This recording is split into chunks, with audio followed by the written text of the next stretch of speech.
हाँ चलो देखो इधर अभी देखो हमने नंबर ऑफ मोल्स कैलकुलेट करके देखा है कैसे निकालते हैं number of moles in terms of quantity. आज बात करेंगे number of moles in terms of the mass and in terms of the volume. ठीक है, वॉल्यूम का कल देखेंगे लेकिन आज बात करने वाले हैं हम इन टर्म्स ऑफ वेट। जैसे हमने देखा था कि बेटा आपको अगर क्वांटिटी दी गई तो आप उस पर से नंबर ऑफ मोल्स निकाल सकते हो। सिमिलरली अगर आपको वॉल्यूम दिया गया तो वॉल्यूम पे से भी आप नंबर ऑफ मोल्स निकाल सकते हो। उसी तरीके से अगर आपको मास दिया गया या फिर क्या दे दिया गया बेटा, वेट दे दिया गया, तो उसके बिहाफ पे भी आप क्या निकाल सकते हो, नंबर ऑफ मोल्स निकाल सकते हो। जैसे हमने क्या देखा था बेटा, हमने देखा था कि जो अगर आपको क्वांटिटी दी गई, क्या दी गई आपको क्वांटिटी, तो क्वांटिटी दी गई आपको तो आपने नंबर ऑफ मोल्स का फॉर्मूला क्या लिखा था, बोलो नंबर ऑफ मोल्स। क्या लिखा था, number of moles. What that is the number of moles. कैसे कैलकुलेट करते हैं उसे हम स्मॉल एन से बताते हैं। So whatever is the quantity is given, whatever is the quantity is given divided by क्या बोला था बेटा, एवोगाड्रोस नंबर, एवोगाड्रोस नंबर, यही फॉर्मूला था। चाहे आपको कितनी भी क्वांटिटी दी जाए, सिर्फ क्वांटिटी बोले तो क्या होता है बेटा, नंबर ऑफ पार्टिकल्स होते हैं। क्या होते हैं, नंबर ऑफ पार्टिकल्स। अब पार्टिकल्स में क्या होंगे, एटम्स होंगे, आयंस होंगे या फिर क्या होंगे, मॉलिक्यूल्स होंगे, कुछ भी हो सकते हैं। अगर वो आपको दे दिया जाए तो बस आपने उसको क्या करना है, एवोगाड्रोस नंबर से क्या करना है, उसे डिवाइड करना है, तो आपके पास में क्या निकल के आ जाएगा, नंबर ऑफ मोल्स निकल के आ जाएगा। या फिर क्या हो सकता है, या तो फिर बेटा क्या हो सकता है कि आपको नंबर ऑफ मोल्स दे दिए जाए, नंबर ऑफ मोल्स दे दिए जाए और आपको क्या पूछ लिया जाए, क्वांटिटी पूछ ली जाए कि बताइए क्वांटिटी क्या होगी। तो फिर ये अगर आपको नंबर ऑफ मोल्स दिए गए तो आपने क्या करना है बेटा, ये Na को इधर भेजना है, तो फिर आपके पास में क्या आ जाएगी, क्वांटिटी। तो बताइए क्वांटिटी का फॉर्मूला क्या होगा, quantity which is equals to number of moles into क्या हो जाएगा, एवोगाड्रोस नंबर, एवोगाड्रोस नंबर। ऐसे था, चाहे आपको नंबर ऑफ मोल्स दिए जाए, क्वांटिटी पूछी जाए तो ऐसे निकालेंगे, अगर आपको क्वांटिटी दी जाए और नंबर ऑफ मोल्स पूछेंगे तो ऐसे निकालेंगे। समझ में आ गई बात। ये हम बेटा प्रीवियस लेक्चर में 2 दिन पहले लेक्चर हुआ था, 2 दिन से गैप था, ठीक है, तो बेटा ये हो चुका है। अब बात करने वाले हैं हम इन टर्म्स ऑफ मास। जैसे कि क्वांटिटी अगर दिया गया, आपको नंबर दिया गया तो नंबर ऑफ मोल्स निकाला आपने। अगर आपको मास दे दिया जाए, वेट दे दिया जाए, मास और वेट जो है वो केमिस्ट्री में सेम होते हैं, सेम ही मान के चला, चाहे मैं मास बोलूं उसे या वेट बोलूं बेटा, ठीक है, तो आपने सेम मान के चलना है उसे। अगर वो दे दिया जाए तो आप नंबर ऑफ मोल्स कैसे निकालेंगे, तो इधर देखो बेटा, अब बात करने वाले हैं हम, that is the number of calculation of number of moles in terms of, किसके टर्म में निकालना है बेटा हमें, बोलो किसके टर्म में निकालना है या फिर किसके टर्म में निकालना है, बोलना नहीं है बेटा, मैं दोनों को घर पे भेज दूंगा फिर। तो यहां पे देख लीजिए, अब आपको नंबर ऑफ मोल्स निकालने हैं, किसके टर्म में निकालने हैं, मास के टर्म में। सो देखो बेटा, number of moles, number of moles, छोटी छोटी चीजें बच्चे ध्यान नहीं देते, फिर आखिर तक समझ में नहीं आता उनको। सो that is number of moles in terms of, in terms of, in terms of mass. किसके टर्म में निकालना है, मास के टर्म में निकालना है, या बोलिएगा आप यहां पे वेट बोलिएगा, वेट बोलो या मास बोलो, एक ही बात है, ठीक है। अब देखो, जिस प्रकार आपको अच्छे से पता है बेटा, हमें पता है कि अगर आपसे बोला गया है कि 1 kg इक्वल टू कितना होता है, दैट इज 1000 ग्राम होता है। क्या होता है, 1000 ग्राम। मतलब ये तो पता है आपको अच्छे से, मैं पहले भी बता चुका हूं कि 1 kg इक्वल टू क्या होता है, 1000 ग्राम, 1000 ग्राम। मतलब अगर 1000 ग्राम लिया तो 1 kg हो जाएगा। अरे समझ में आया नहीं आया, कौन सी बड़ी बात है यार, ये उल्टा बोल रहा हूं ना। 1 kg इक्वल टू 1000 ग्राम, तो 1000 इक्वल टू 1 kg। मतलब यहां पे हमारे पास में रेफरेंस क्या आ रहा है, बोलो, रेफरेंस हमारे पास में निकल के आ रहा है, दैट इज 1000 ग्राम, और ये क्या हो जाएगा, पर केजी। सही है ना, अरे समझ में आया नहीं आया, 1000 ग्राम पर केजी। अब आपको कितना भी वेट दे दिया जाए तो आप उसे केजी में कन्वर्ट कर सकते हो ना, क्योंकि आपको 1 kg इक्वल टू 1000 ग्राम पता है, या 1000 ग्राम इज इक्वल टू क्या हो जाएगा, 1 kg। तो ये आपके पास में रेफरेंस आ गया। तो बेटा आपको वेट ग्राम में चाहे कितना भी दे दिया जाए तो आप उसे केजी में कन्वर्ट कर सकते हो कि नहीं कर सकते हो, कैसे करेंगे कन्वर्ट, तो बताइए जरा। यहां पे अगर मैं केजी का अगर फॉर्मूला पूछ लूं आपको, तो बताइए बेटा केजी क्या होगा, whatever is the weight is given, whatever weight is given divided by reference. Reference क्या है, 1000 पर ग्राम पर केजी, 1000 ग्राम पर केजी। अब यहां पे क्या दिया, वेट दिया आपको, चाहे 2000 ग्राम दे दिया जाएगा, चाहे 5000 ग्राम दे दिया जाएगा, चाहे 500 ग्राम दे दिया जाएगा, चाहे 10,000 ग्राम दे दिया जाएगा, कितना भी वेट दे दिया जाए आपको, तो यहां पे लिखेंगे हम दैट इज गिवन वेट। क्या लिखेंगे बेटा, गिवन वेट लिखेंगे या गिवन मास, जो कुछ भी दिया जाएगा आपको, जो कुछ भी दिया जाएगा किसमें, इन ग्राम, किसमें लेंगे हम, ग्राम में, अपॉन, अपॉन क्या करना है बोलो बेटा, रेफरेंस 1000 ग्राम, और ये किसमें आ जाएगा, पर केजी में आ जाएगा, किसमें आ जाएगा, पर केजी में। अब जो ऊपर वाला जो वेट दिया हुआ है वो आपको ग्राम में दिया गया है, ये केजी में नहीं दिया गया है, ग्राम में दिया गया है, तो उसको ये ग्राम से ग्राम उड़ा दो आप, और ये जो कुछ भी दिया जाएगा यहां पे उसे उड़ा दो, और ये केजी यहां पे आएगा तो केजी इनवर्स हो जाएगा, ऊपर जाएगा तो फिर से किसमें हो जाएगा, केजी में। मतलब आपके पास में केजी का फॉर्मूला क्या आ गया, बोलो जरा, बोलो रे, गिवन वेट अपॉन, अपॉन क्या हो जाएगा, 1000 ग्राम पर केजी। समझ में आया है नहीं आया?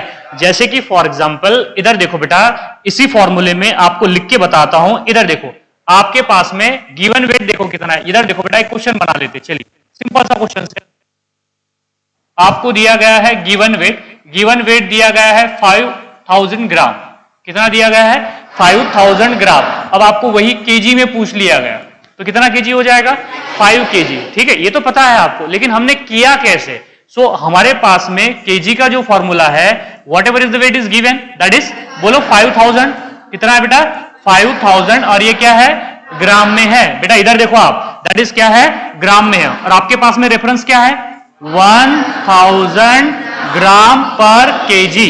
अब आपने ये किया यहां पे क्या, इधर देखो ये 1000 से 5000 को उड़ा दिया आपने, और ग्राम से ग्राम आउट, और ये केजी यहां पे जाएगा ग्राम के पास में, तो ग्राम तो आउट हो गया, अब यहां पे चला जाएगा तो केजी इनवर्स हो जाएगा, फिर ऊपर जाएगा तो फिर से क्या हो जाएगा, केजी हो जाएगा, क्या हो जाएगा, केजी। तो बताइए यहां पे केजी में आंसर कितना आ गया हमारे पास, दैट इज 5 केजी। अरे समझ में आया नहीं आया, बस ऐसी बनाना है आपको बेटा, जिस तरीके से हम ग्राम का केजी में, केजी का ग्राम में कन्वर्ट कर सकते हैं, एक रेफरेंस लेके, एक रेफरेंस बनाया है हमने यहां पे, लाइक दैट, उसी तरीके से हमें देखना है कि 1 केजी में 1000 ग्राम होते हैं तो 1 मोल में कितने ग्राम होते हैं, यही तो देखना है हमें।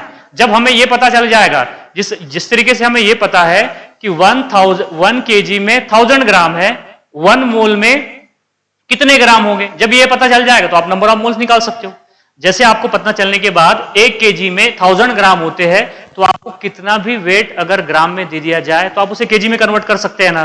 तो लाइक दैट बेटा हमें पता चल जाएगा कि 1 मोल में कितना, तो आपको कितना भी वेट दे दिया जाए तो आप उसके ऊपर से नंबर ऑफ मोल्स निकाल सकते हो। समझ में आया, क्लियर है? तो चलिए इधर देखते हैं बेटा, इधर देखो आप, यहां पे हमने क्या करेंगे, अब 1 मोल में, जिस तरीके से 1 केजी में 1000 ग्राम है, तो हम बात करेंगे कि 1 मोल में कितने ग्राम होते हैं, 1 मोल में कितने ग्राम होते हैं, ठीक है। तो इधर देख लीजिए बेटा, 1 मोल ऑफ, क्या लिख रहे हैं हम यहां पे, 1 mole of any substance, any substance, चाहे वो एटम्स हो, चाहे मॉलिक्यूल्स हो, चाहे बेटा क्या हो जाए, आयंस हो जाए, चाहे कंपाउंड्स हो जाए, कोई भी सब्सटेंस हो जाए, उसका बस हमें कितना मोल लेना है, 1 मोल। और किसी भी सब्सटेंस का जब हम 1 मोल लेते हैं, किसी भी सब्सटेंस का जब हम क्या लेते हैं बेटा, 1 मोल लेते हैं, तो वो उसका हो जाता है एटॉमिक मास। क्या हो जाता है, एटॉमिक मास। लेकिन शर्त यह है कि वो किसमें होना चाहिए, ग्राम में।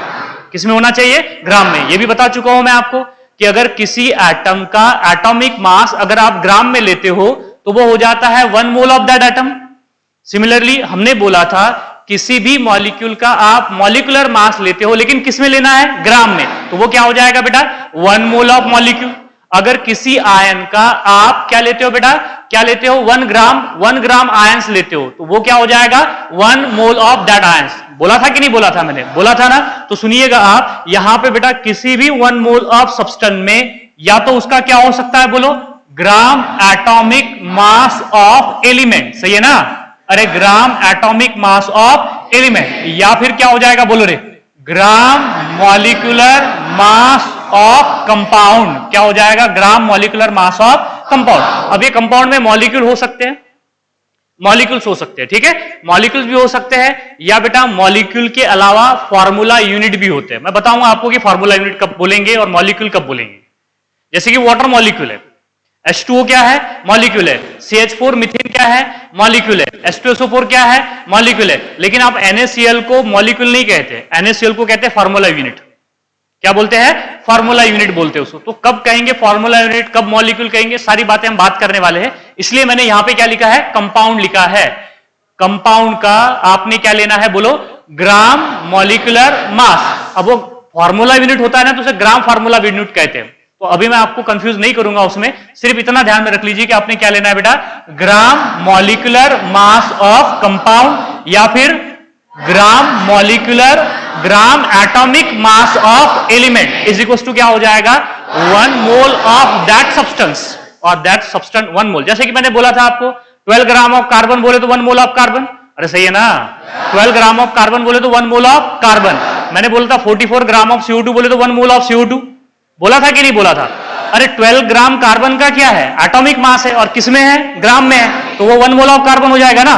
सिमिलरली 44 क्या है, मॉलिक्यूलर मास है, किसका मॉलिक्यूलर मास था वो, कार्बन डाइऑक्साइड का, किसमें लिया हमने, ग्राम में, तो वो क्या हो जाएगा, 1 mole of CO2, 1 mole of CO2। सबको समझ में आ गया, क्लियर है बात यहाँ पे? तो देखो बेटा ये बात आपने दिमाग में रखनी है यहाँ पे कि 1 mole of any substance is equal to क्या हो जाएगा बेटा, gram molecular gram atomic mass of element और gram molecular mass of gram molecular mass of compound. अब एक बात आपको एक बात और बता देता हूं, ये जो ग्राम मॉलिक्यूलर मास है, क्या है, ग्राम मॉलिक्यूलर मास, इधर देखो बेटा, इधर देखो, मैं दोबारा से लिख देता हूं यहां पे, जो हमने क्या लिया है, ग्राम मॉलिक्यूलर मास ऑफ किसका रे, कंपाउंड का। ये जो ग्राम मॉलिक्यूलर मास है किसका, कंपाउंड का, इसे आल्सो कॉल्ड एज कहा जाता है मोलार मास। क्या बोलेंगे इसे, बोलो, मोलार मास। अब यहां पे मुझे लिखने की जरूरत नहीं है कि ये मॉलिक्यूलर मास है, ये मॉलिक्यूलर मास है, हमें तो पता है ना मॉलिक्यूलर मास है, लेकिन ये किसमें लिया, ये किसमें है, ग्राम में, तभी इसे क्या कहते हैं, मोलार मास। अगर आपको कहीं पे मॉलिक्यूलर मास दे दिया जाए तो बेटा मॉलिक्यूलर मास ग्राम में भी हो सकता है, ए में भी हो सकता है, सही है। अगर मॉलिक्यूलर मास दिया है बेटा तो वो ग्राम में भी हो सकता है और ए में भी हो सकता है, लेकिन अगर आपको मोलार मास दे दिया गया तो वो हमेशा किस में रहेगा, ग्राम में रहेगा।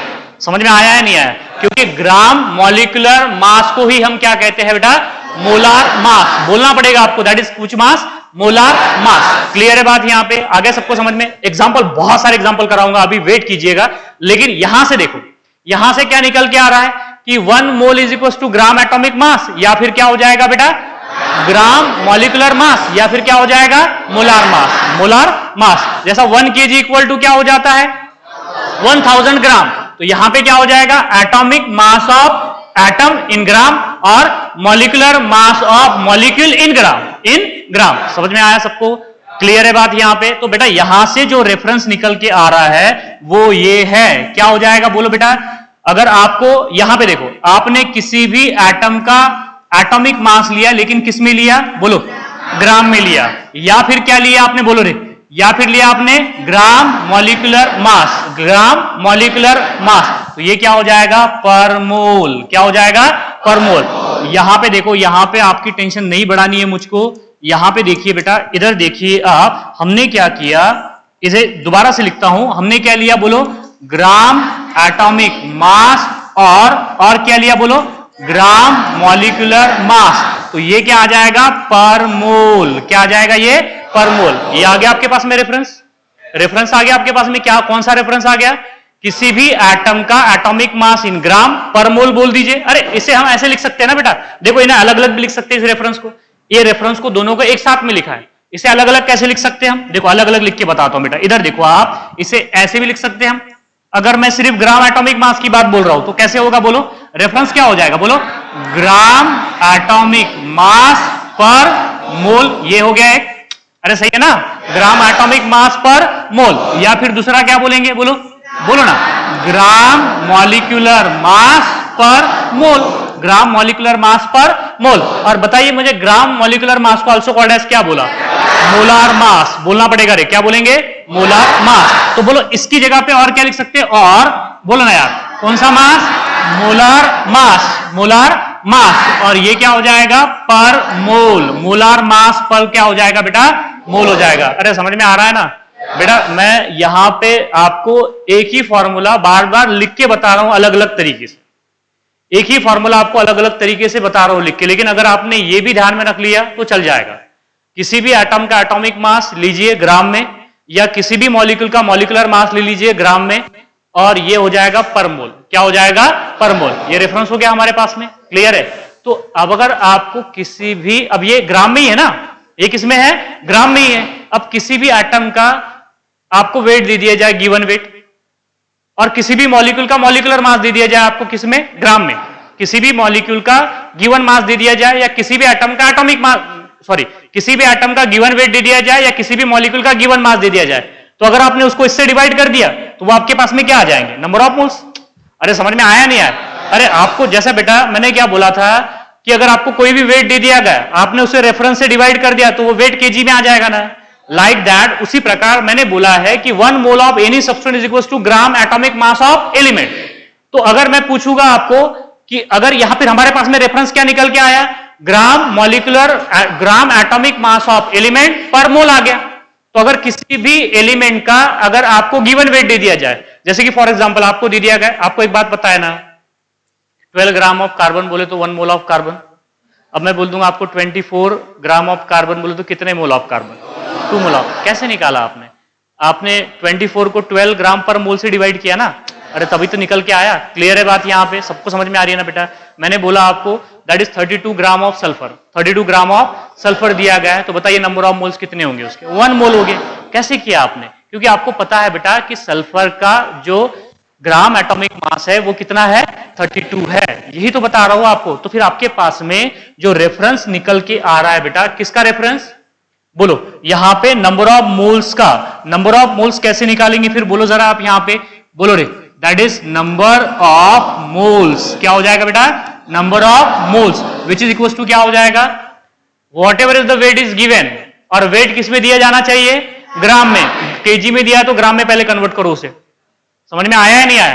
केजी में दिया है तो ग्राम में कन्वर्ट करो उसे, तो आपको यहां पे ग्राम में लेना पड़ेगा। तो बोलो whatever is the weight is given, so that is क्या लिखेंगे यहां पे, बोलो बेटा, गिवन वेट लिख लीजिए या गिवन मास लिख लीजिए, लेकिन किस में, इन ग्राम। किस में लेना है, इन ग्राम। चलो बोलो रेफरेंस क्या होगा आपके पास में, ग्राम atomic mass of, gram atomic mass of element. और क्या लिखेंगे बोलो रे, और क्या लिखेंगे बोलो, ग्राम मॉलिक्यूलर मास। और ये क्या हो गया, ये क्या हो जाएगा, पर मोल। पल क्या हो जाएगा, ये मोल।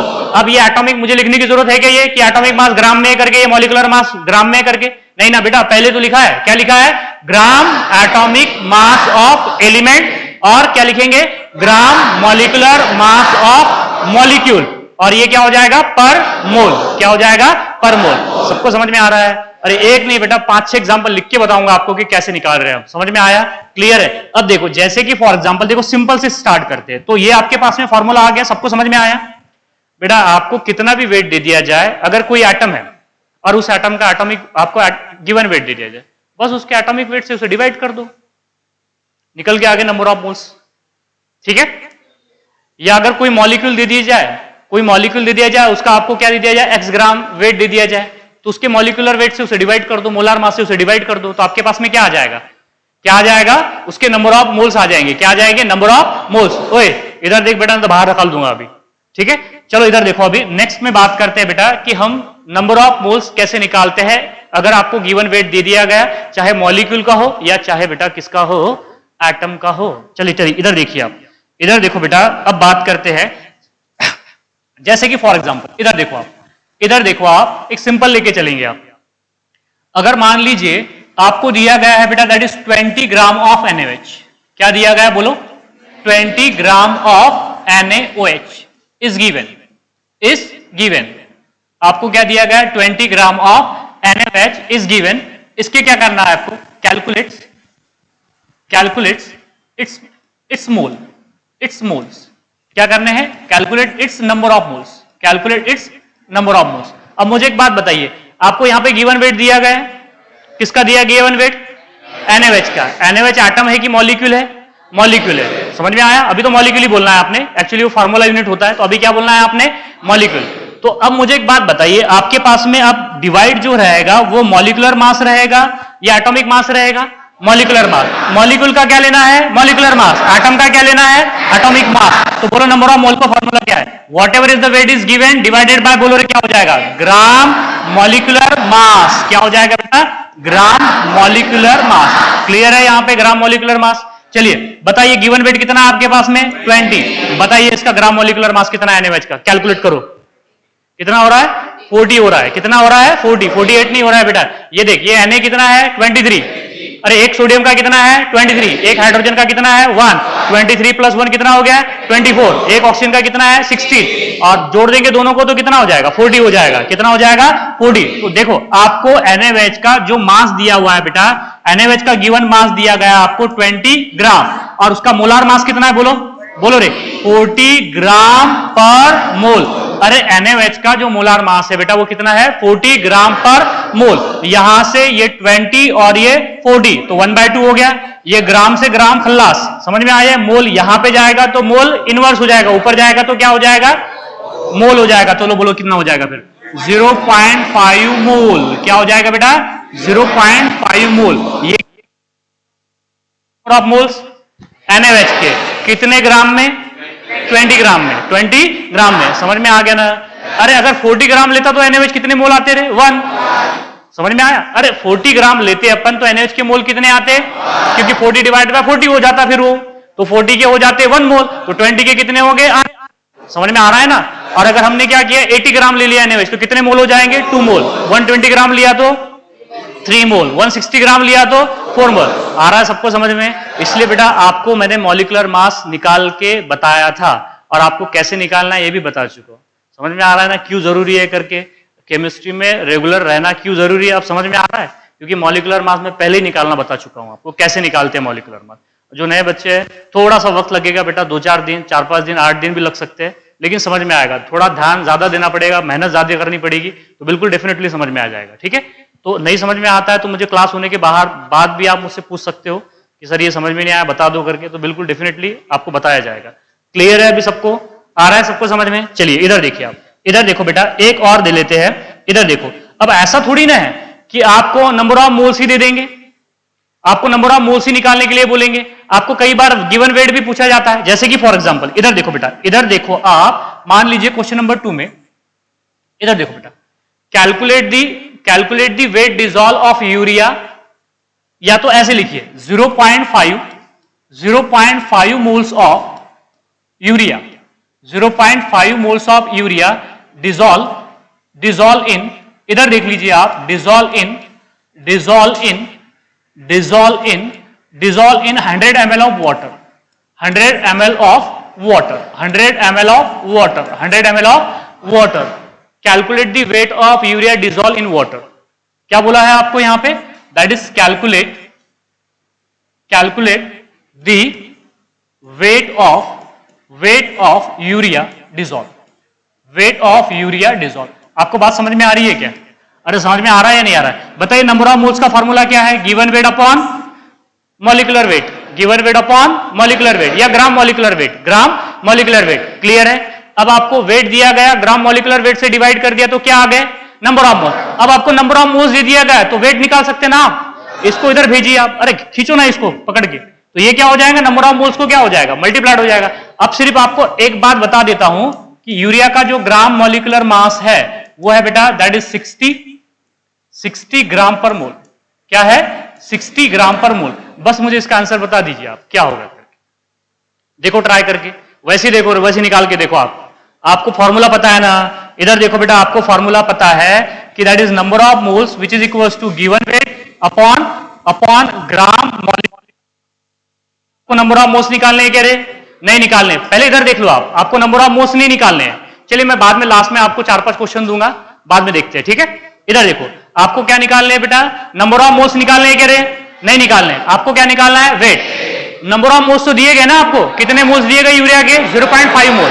अब 0.5 मोल्स ऑफ यूरिया बेटा 100 ml वाटर में डिसॉल्व कर दिया, तो पूछा गया है कि आप बताइए कि यूरिया का कितना वेट उस 100 ml वाटर में है।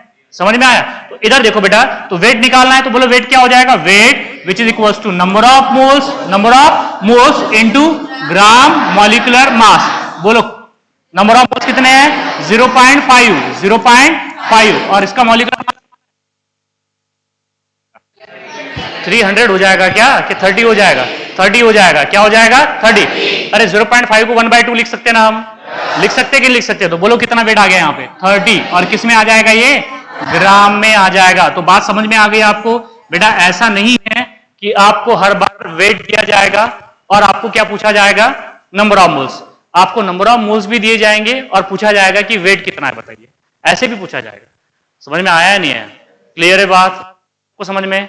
या और एग्जांपल बता दूं? और भी बताता हूं, सुनिएगा आप। अगर मान लीजिए आपको, इधर देखो बेटा, इधर देखो आपको दिया गया है 0.549 gram of H2SO4 present in water. देखो आपको क्या दिया गया है, 0.549 gram of H2SO4 present in water. Calculates number of moles. क्या कैलकुलेट करना है आपको? Number of moles of H2SO4, number of moles of H2SO4। अब आपके आसानी के लिए एक बात बता देता हूं आपको कि H2SO4 का जो ग्राम मॉलिक्यूलर मास है वो है बेटा, दैट इज H2SO4 का जो ग्राम मॉलिक्यूलर मास है बेटा वो है 98 ग्राम पर मोल। क्या हो जाएगा? 98 ग्राम पर मोल। समझ में आ रहा है ना? ऐसे भी लिख सकते हैं आप इसे, दैट इज, अरे ये मोल नीचे था ना तो ऊपर लिख देंगे तो क्या लिखेंगे उसे? Mole inverse. तो अगर आपको ये दे दिया गया तो आपको समझना पड़ेगा कि ये ग्राम मॉलिक्यूलर मास है किसका? H2SO4 का। अब देखो आपको क्या दिए गया, आपको क्या दिया गया? मोल्स दिए गए कि वेट दिया गया? वेट। किसका वेट दिया गया? H2SO4 का। और आपको ग्राम मॉलिक्यूलर मास भी दे दिया गया। अब आपको क्या निकालना है यहां पे? Number of moles. कितने नंबर ऑफ मोल्स होंगे रे? कितने मोल्स होंगे? चलो इधर देखो आप, इधर देखो बेटा, ये हो जाएगा नंबर ऑफ मोल्स का formula, number of moles of H2SO4 which is equals to given mass upon, बोलो रे, ग्राम मॉलिक्यूलर मास। बैठने के लिए यहां बेटा आपको बोलना पड़ेगा सारी बातें यहां पे, ग्राम मॉलिक्यूलर मास। चलो बोलो गिवन वेट कितना है? 0.49। बताइए मॉलिक्यूलर मास कितना है? 98। ये क्या था? ग्राम में। ये किस में था? ग्राम पर मोल में था। समझ में आया या नहीं आया? मैंने इसको ऐसे लिखा है तो यहां पे कोई गलत तो नहीं किया ना बेटा? अरे बोलो, अगर मैंने इसे मोल इनवर्स लिख दिया तो कोई खता तो नहीं है ना? बात सबको समझ में आ गई? यहां पे नीचे लिखिए या फिर क्या लिखिए, इसे मोल इनवर्स लिखिए। अब चलिए ये देखो, अगर अब थोड़ा सा इसको सिंप्लीफाई कर सकते हैं हम। कैसे? इधर देखो आप, इधर देखो बेटा, अब मैं इसे थोड़ा सा सिंप्लीफाई, आप डायरेक्ट भी कर सकते हो लेकिन जिन बच्चों को नहीं समझ में आ रहा है उनके लिए बता रहा हूं यहां पे। इधर देखो बेटा, अगर इस पॉइंट को इधर शिफ्ट कर दूंगा तो 4.9 इंटू 10 टू दी पावर -1 हो जाएगा। 49 इंटू 10 टू दी पावर -2 हो जाएगा। हो जाएगा कि नहीं हो जाएगा? हो जाएगा। चलो लिखो फिर यहां पे, that is 49 into 10 to the power -2। ये सबको समझ में आया है नहीं आया? आ गया सबको समझ में? अब यहां पे क्या हो जाएगा बेटा? 98 ग्राम पर मोल। क्या हो जाएगा? ग्राम पर मोल। ग्राम से ग्राम आउट। समझ में आ गया? सबको समझ में आया या नहीं आया? और ये 49 और ये 98 2 से डिवाइड हो रहा है, 2 से डिवाइड हो रहा है, तो ये कितना आ गया बेटा? 1/2। 1/2 आ गया ना रे? ऊपर क्या है? 1, नीचे क्या आ गया? 2। 1/2 बोले तो 0.5। तो बोलो क्या आ गया फिर answer? 0.5 into 10 to the power -2। Mole ऊपर चला जाएगा तो मोल इनवर्स का क्या हो जाएगा? मोल हो जाएगा। अरे मोल इनवर्स का क्या हो जाएगा? मोल। तो आंसर क्या आ गया हमारे पास? 0.5 इंटू 10 टू दी पावर -2। क्यों रे? इसको ऐसा नहीं लिख सकते कि हम, that is 5 into 10 to the power -3 mole. लिख नहीं सकते क्या? लिख सकते हैं। 5 into 10 to the power -3 mole. और 10 टू दी पावर -3 को क्या लिखते हैं? मिली। समझ में आया ना? और 10 टू दी पावर -3 बोले तो 1/1000। 1/1000 को क्या लिखते हैं? दैट इज मिली। क्या लिखेंगे? मिली। तो बोलो इसका आंसर क्या हो जाएगा? इसका करेक्ट आंसर हो जाएगा बेटा, बोलो, दैट इज 5 मिलीमोल्स। क्या हो जाएगा? बोलो, 5 मिलीमोल्स। ये रहेगा बेटा अच्छा आंसर, दैट इज 5 मिलीमोल्स। क्या हो जाएगा? 5 मिलीमोल्स। समझ में आया या नहीं आया? सबको समझ में आ रहा है ना रे? बेटा ये जो 10 टू दी पावर 3 है ना, ये है 1/1000। 1/1000 और 1/1000 को बोलते हैं मिली। 1/10 को कहते हैं डेसी और 1/100 को कहते हैं सेंटी और 1/1000 को कहते हैं मिली। तो ये बात आपने ध्यान में रखना, ठीक है? तो ये से लिखेंगे हम, दैट इज 5 मिलीमोल्स। क्या लिखेंगे? 5 मिलीमोल। अरे समझ में आया है नहीं आया? आ गया सबको समझ में? अब थोड़ा एक लंबा चौड़ा क्वेश्चन दे दूं आपको। अब आपको बेटा ऐसा नहीं है ना कि आपको गिवन वेट दे दिया जाएगा तो आपको नंबर ऑफ मोल्स ही पूछेंगे। आपको नंबर ऑफ एटम्स भी पूछ सकते हैं, आपको नंबर ऑफ मॉलिक्यूल्स भी पूछ सकते हैं, आपको नंबर ऑफ आयंस भी पूछ सकते हैं। चलो मैं सॉल्व करके बताता हूं, बाद में आपको लास्ट में दूंगा, ठीक है? इधर देखिए आप, नेक्स्ट। सबको समझ में आ रहा है ना रे? आ रहा है ना सबको समझ में कि कैसे अगर गिवन वेट दे दिया जाए आपको तो आप मॉलिक्यूलर मास निकाल सकते हैं। चलो एक एटम की बात कर लेते हैं। एक किसकी बात कर रहे थे? एटम का तो समझ में आ गया ना आपको। चलो बता ही देता हूं यार, ऐसी बात नहीं है कि नहीं बताऊंगा करके, ठीक है। इधर देखिए आप, अगर आपको किसी भी एटम का एटॉमिक मास पता है तो वो गिवन वेट है तो उसके एटॉमिक मास से डिवाइड कर दो तो क्या आ जाएगा बेटा? नंबर ऑफ मोल्स आ जाएंगे। क्या आ जाएंगे? नंबर ऑफ मोल्स आ जाएंगे। जैसे कि फॉर एग्जांपल इधर देखो बेटा, इधर देखिए आप, अगर आपको दे दिया गया 46 gram of sodium, 46 gram of sodium is present in kerosene. Kerosene में रखते हैं ना उसे। अरे किस में रखते हैं उसे? केरोसिन। आपको पता है ना सोडियम को केरोसिन में रखते हैं। क्यों रखते हैं उसे? क्योंकि बाहर आ जाए तो उसे ठंड लगना शुरू हो जाती है। ऐसा कुछ है क्या? नहीं है। पता है कि किसे बाहर क्यों नहीं रखते उसे? तो एक्सप्लोजिव होता है वो। क्या होता है? एक्सप्लोजिव। बेटा सोडियम को अगर बाहर निकालेंगे आप तो जो एयर में का जब वो मॉइस्चर एब्जॉर्ब कर लेता है तो उसका एक्सप्लोजन हो जाता है। इसलिए बेटा उसको केरोसिन। क्लियर है बात? सबको समझ में आ गया? तो ध्यान में रखना बेटा, आपने बचपन से पढ़ा होगा कि सोडियम को केरोसिन के नीचे रखते हैं करके।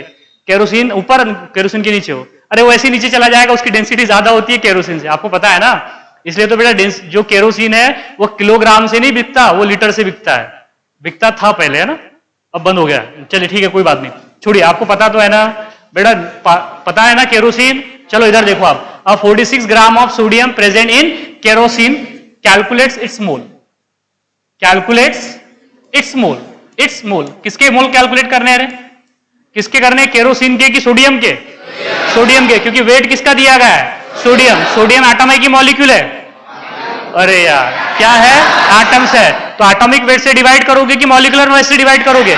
एटॉमिक वेट से। कितना है सोडियम का एटॉमिक वेट? 23। कितना है? 23। चलो बोलो फिर क्या होगा? Number of moles. चलो बोलो रे, number of moles of sodium which is equals to given weight upon gram atomic mass of sodium. Gram atomic mass of sodium, whatever is the given weight 23, और यहां पे divided by 23। ये किसमें दिया है? ग्राम में। ये किसमें था? ग्राम पर मोल में था। किसमें था? ग्राम पर मोल में। ग्राम से ग्राम आउट, 23 से ये 2, तो कितना हो जाएगा? 2 मोल। क्या हो जाएगा? 2 मोल। आगे सबको समझ में? यहां पे सोडियम के क्या निकाले हमने? Number of moles. अगर 23 ग्राम दे देते तो 1 मोल हो जाता। 46 दिया तो कितने मोल हो गए? 2 मोल हो गए। कितने मोल हो गए बेटा? 2 मोल। अरे आ रहा है समझ में रे बेटा? बहुत एकदम सिंपल है ये, ज्यादा कुछ कॉम्प्लिकेटेड नहीं है। अब देखो, अब आपको लग रहा होगा कि सर बहुत सिंपल पढ़ा रहे, थोड़ा थोड़ा आगे तो बढ़ने दीजिए आप। फिर देखो थोड़ी डिफिकल्ट नहीं, मैं यही बता रहा हूं आपको। मुझे एक बात बताइए, जिन लोगों को मैंने मॉलिक्यूलर मास पढ़ाया, क्या उनको ये डिफिकल्ट लग रहा है? नहीं ना। तो बेटा जिन लोगों को मैं ये पढ़ा रहा हूं उनको molarity, normality, ppm, mole fractions, percentage by weight, percentage by volume, ये समझ में आएगा उन्हें। वो जैसा आपको ये अभी ये लग रहा है ना बेटा, अगर ये आपको समझ में आता है तो वो चीजें आपको ऐसी लगने लगेंगी जैसी ये लग रही है। कौन सी चीजें? ये वाली। कौन सी कैसी लगेंगी? वो वाली मतलब आने वाली। ठीक है, आ रहा है ना समझ में रे? तो बेटा ऐसी कोई बात नहीं है कि कोई चीज डिफिकल्ट है करके। बस मैं इसलिए तो बार बार बोलता हूं बेटा, इसलिए तो बार बार बोल रहा हूं कि आप रेगुलर रहो तो सारी चीजें समझ में आती है। क्योंकि इस पे जो है ना, थोड़ा आराम से मत बैठो बेटा, सीधा बैठो। ठीक है। सो यहां पे क्या है, अगर आपको पहली चीजें समझ में आती है तो उसकी एक लिंक है बेटा, एक सिंक है। इसलिए मैं बार बार बोल रहा हूं। अब कोई बच्चा रैंडमली आ जाता है, 1-2 दिन बैठता है, फिर बोलता नहीं सर कुछ भी समझ में नहीं आया सर का। नहीं समझ में आता है ना, मैं खुद बोल रहा हूं ना आपको, मैं खुद बोल रहा हूं बेटा। 1-2 दिन में आप मेरे क्लास में बैठ के देखिए, आपको हवा भी नहीं आएगी। लेकिन आप पहले से बैठिए, आपको हवा सब हवा, पानी, तूफान सब आने लगेगा। चलिए इधर देखिए अब। चलिए मजाक की बात थी बेटा, चलिए इधर देखिए अब बात करते हैं थोड़ा और आगे की बात करेंगे। इधर देख लीजिए। चलिए इधर देखिए आप, एक क्वेश्चन और थोड़ा सा बड़ा दे देता हूं, थोड़ा सा रिस्पॉन्स करना आपने। हाँ, अब आपको क्या दिया गया है? इधर देखो बेटा, द मॉलिक्यूलर मास बोल दीजिए या मोलार मास। देखो अगर मॉलिक्यूलर मास अगर आपको बोलना है तो वो बोलना पड़ेगा ग्राम में, तो ग्राम मॉलिक्यूलर मास हो जाएगा। अगर आपने मोलार मास बोल दिया तो लिखने की जरूरत नहीं कि ग्राम में है करके, मॉलिक्यूलर मास ही है लेकिन ग्राम में है। अब बोलने की जरूरत नहीं क्योंकि वहां पे लिख दिया हमने मोलार मास, क्योंकि मैंने बोला आपको जीएमएम को क्या कहते हैं बेटा? Molar mass. कहां कह रहे हो? हाँ ये देखो, GMM is also called as the molar mass. चलिए इधर देखिए आप। हाँ, मोलार मास ऑफ अगर आप ध्यान दोगे ना तो आपको आप जगह मैं जब तक मेरा क्वेश्चन कंप्लीट नहीं होगा ना तो कुछ बच्चे सॉल्व भी कर लेंगे उसे। सो सिर्फ ध्यान दो, आप लिखना नहीं है आपको, सिर्फ ध्यान दो कि क्या पूछा जा रहा है और क्या दिया हुआ है। आपके दिमाग में एकदम से लाइट लगना चाहिए कि क्या पूछा जा रहा है करके। So molar mass of H2SO4, molar mass of H2SO4 is 98 gram per mole, gram per मोल, ठीक है, इज गिवन, ये पता है हमें। The molar mass of H2SO4 is 98 gram per मोल, पर मोल। Calculate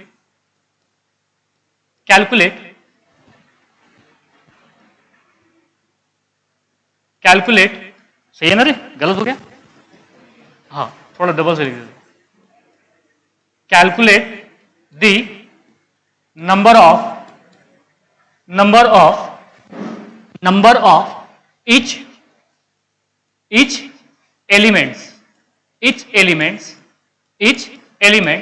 in 294 gram of H2SO, each element in 294 gram of H2SO।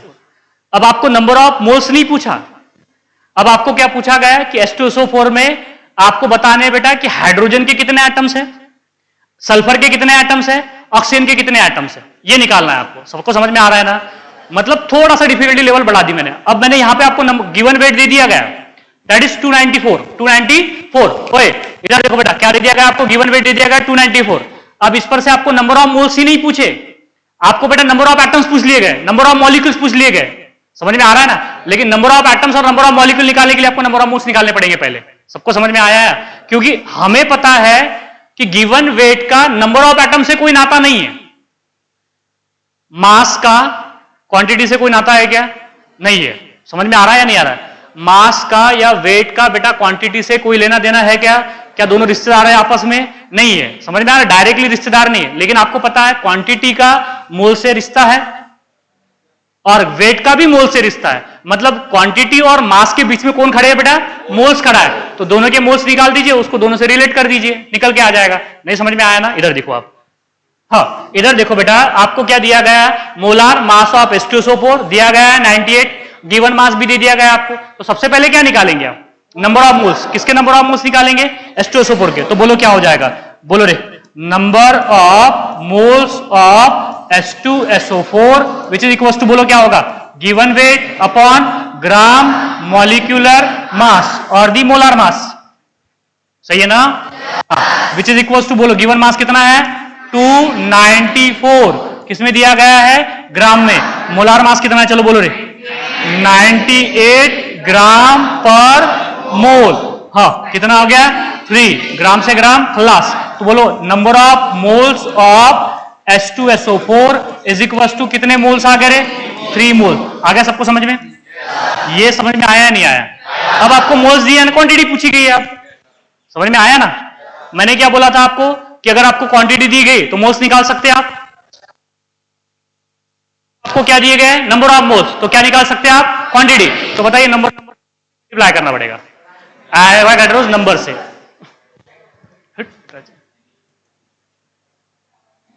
ये वाला देखो, पहला फॉर्मूला क्या बताया था? नंबर ऑफ मोल्स का quantity upon moles, quantity upon Na। अरे मोल्स आ गए ना अब हमारे पास। अब आपको क्या पूछी गई? क्वांटिटी। तो क्वांटिटी के लिए आपको नंबर ऑफ मोल्स को किससे मल्टीप्लाई करना पड़ेगा? एवोगाड्रोस नंबर से, एवोगाड्रोस नंबर से। हाँ चलो इधर देखो आप, इधर देखो बेटा, इधर देखिए आप। हाँ अब आपको नंबर ऑफ मोल्स तो निकालना आ गए। वेट दिया हुआ था आपको, वेट भी दिया हुआ था, ग्राम मॉलिक्यूलर मास भी दिया हुआ था, मोलर मास भी दिया था, आपने नंबर ऑफ मोल्स निकाल दिए। अब नंबर ऑफ मोल्स से आपको H2SO4 के मॉलिक्यूल निकालने पड़ेंगे। H2SO4 के क्या निकालने पड़ेंगे? मॉलिक्यूल। तो देखो एक एक करके निकाल के बताता हूं आपको। इधर देखो, सबसे पहले हम बात करेंगे बेटा, इधर देखो आप, इधर देखिए आप, यहां पे लिखेंगे हम एलिमेंट। इधर देखो रे, यहां पे क्या लिखेंगे बेटा? एलिमेंट्स लिखेंगे कि कौन कौन से एलिमेंट निकालें। क्योंकि H2SO4 सिर्फ हाइड्रोजन है क्या? नहीं है, सल्फर भी है, हाइड्रोजन भी है, ऑक्सीजन भी है, तो उनके भी तो मोल निकालने पड़ेंगे। तो यहां पे निकालेंगे एलिमेंट्स, यहां पे निकालेंगे उनके मोल्स और यहां पे निकालेंगे उनके particles. Number of particles, number of particle, number of particle बोले तो क्वांटिटी। किसकी क्वांटिटी? हाइड्रोजन की क्वांटिटी, सल्फर की क्वांटिटी, H2SO4 की क्वांटिटी, H2SO4 की क्वांटिटी। समझ में आया ना? मतलब बेटा इसमें या तो क्या होंगे, बोलो रे, क्या होंगे? एटम्स होंगे, या फिर क्या हो जाएंगे? मॉलिक्यूल्स हो जाएंगे। क्या हो जाएंगे? मॉलिक्यूल। सबको समझ में आ गया? H2SO4 के नंबर ऑफ मोल्स कितने आ गए? 3 मोल्स। H2SO4 देखो एक एक करके लिख के बताता हूं, दोबारा से देखो बेटा। हमने लिखा है H2SO4। अब H2SO4 जो है वो मॉलिक्यूल है। H2SO4 क्या है? मॉलिक्यूल। और इस मॉलिक्यूल के मोल्स कितने आ गए? 3। तो पार्टिकल कितने होंगे उसमें? 3 Na। अरे मोल्स इंटू एवोगाड्रोस नंबर, नहीं समझ में आया? अरे मोल्स का रिलेशन किससे है? Quantity upon Avogadro's number. तो हमें क्वांटिटी चाहिए ना बेटा। So whatever is the quantity which is equal to number of moles into क्या हो जाएगा? Na। अरे ये समझ में नहीं आएगा आपको? अभी तो बताया थोड़ी देर पहले। थोड़ा सा जागरूक रहिए आप कि क्या बता रहा हूं करके, ठीक है? मतलब फोकस रहने को बोलते, जागरूक रहना, ठीक है? हिंदी में बोलते हो शायद। चलिए कोई भी, हिंदी बोलो, मराठी बोलो, कुछ भी बोलो, लेकिन आप बेटा आपका ध्यान पूरी तवज्जो जो है वो आपकी बोर्ड पे चाहिए। मेरे तरफ नहीं भी देखा तो चलेगा आपने, ठीक है? लेकिन बोर्ड की तरफ देखिए और मैं क्या बोल रहा हूं उसकी तरफ। आप खरगोश के जैसे कान ऊपर रखिए आपने। सो बेटा दैट इज एलिमेंट्स। देखो H2SO4 है, H2SO4 के मोल्स कितने आ गए? 3। और एवोगाड्रो नंबर से मल्टीप्लाई करने का है तो कितने मॉलिक्यूल्स आ जाएंगे? बोलो रे। 3 इंटू Na। क्या आ जाएंगे? 3 into Na। Number of moles आ गए ना बेटा H2SO4 के। अब नंबर ऑफ मॉलिक्यूल चाहिए मुझे, तो उसको Na से क्या करेंगे आप? नंबर ऑफ मोल्स को Na से क्या करेंगे? मल्टीप्लाई। हो गया? आ गया सबको समझ में? हाँ चलो। अब मुझे एक बात बताइए, मुझे निकालने हैं हाइड्रोजन के मोल्स, मुझे निकालने हैं सल्फर के मोल और ऑक्सीजन के मोल। बताइए अगर मुझे एक बात बताइए, अगर 1 मोल ऑफ H2SO4 है, 1 मोल ऑफ H2SO4 है, तो 1 मोल ऑफ H2SO4 में कितने हाइड्रोजन के एटम है? 2। ओए 1 मोल ऑफ H2SO4 में हाइड्रोजन के कितने एटम है? 2। तो 3 मोल में कितने होंगे? 6 हो जाएंगे। 6N। समझ में आया ना? समझ में आया नहीं आया? 1 मोल ऑफ H2SO4 में बेटा 2 मोल ऑफ हाइड्रोजन है। तो बेटा 3 मोल ऑफ H2SO4 में कितने मोल ऑफ हाइड्रोजन हो गए? 2 इंटू, समझ में आ रहा ना? समझ क्लियर है? तो कितने मोल्स हो जाएंगे बोलो?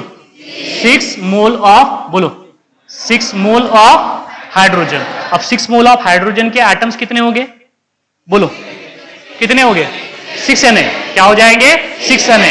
Very good. क्या हो जाएंगे बेटा? 6Na। क्लियर है सबको बातें? क्या हो जाएंगे? 6Na। ये तो सोडियम हो गया है। ये क्या हो जाएगा बेटा? 6Na। सिमिलरली 1 मोल में 1 H2SO4 है, 1 मोल में 1 सल्फर है, तो 3 मोल में कितने सल्फर? 3। तो बोलो कितने मोल हो गए सल्फर के? 3 मोल। कितने हो गए? 3 मोल। सल्फर के कितने एटम होंगे बेटा? 3Na। 3Na। अरे समझ में आया नहीं आया? क्या हो जाएगा? 3Na। क्या हो जाएगा? 3Na। अब बताइए 1 मोल में 1 मोल H2SO4 में 4 ऑक्सीजन है, तो 3 मोल में कितने होंगे? 12। समझ में आया ना? क्लियर है सबको? ठीक है। 1 मोल में बेटा कितने हैं? 1 मोल में 4 है, तो 3 मोल में कितने हो जाएंगे? यहां पे बोलो 12 मोल हो जाएंगे। किसके? 12 मोल हो जाएंगे ऑक्सीजन के। तो बोलो एटम कितने हो गए ऑक्सीजन के? कितने हो जाएंगे? 12Na। क्या 12Na। अब सबको समझ में आ गया? अब देखो बेटा मैंने वेट दिया था आपको, तो उसके नंबर ऑफ मोल्स भी निकाल के बता रहा हूं और सिमिलरली नंबर ऑफ पार्टिकल भी निकाल के बता रहा हूं। दोनों को रिलेट करके बता रहा हूं। आ रहा है ना सबको समझ में? तो अब थोड़ी देर में बोले तो बस आधे मिनट में आपको डीपीपी दूंगा मैं। डीपीपी मतलब इसके ऊपर अभी तक के जितना पढ़ा चुका हूं 15 से 16 क्वेश्चन है। घर पे जाइए, थोड़ा सा दिमाग चलाइए अपना, उसको सॉल्व कीजिए, उसी पेपर के ऊपर करिए या रफ कॉपी में कीजिए, और जो नहीं समझ में आता है वो कल के आपको बोर्ड पे सॉल्व करके बताऊंगा। ठीक है? आगे सबको समझ में? किसी को कोई प्रॉब्लम आएगी इसमें? नहीं ना बेटा? बस चुपचाप बैठना है, कुछ भी यहां से हिलना भी नहीं जगह बस। अभी 1 मिनट आ रहा है समझ में? हाँ।